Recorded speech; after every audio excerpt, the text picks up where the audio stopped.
නැගිටිනවා. තමුසේ අදත් පරක්කුයි නේ. සර් මගේ පවුල සර්. බරු කියන්න බෑ මිනිහා.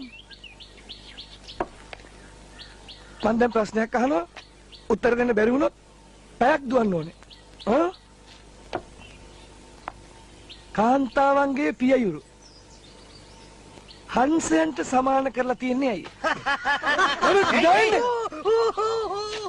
මොකද මොයි දාන්නේ? හා නැගිටම. මොකද සර් මොකද හු කියන්නේ නරියද තෝ? දෙකක් කැල්ල දාලා තෝ කැලවට බලන්න. හරි. මොකද මුණ දිහා බලගෙන මුණේ පෙරහරක් කරනවා කියලා හිතුවද? වඩියන්. කියනවා මිනිහෝ. ඒක සුදු නිසා. ඒක සුදු නිසා. එයියම කළුවේව දැකලම නැද්ද? උඹලත් එක්ක හිටියම හමුදාවේ අපිත් නරක වෙනවා. කුණු හරවෙටම හිතන්නේ.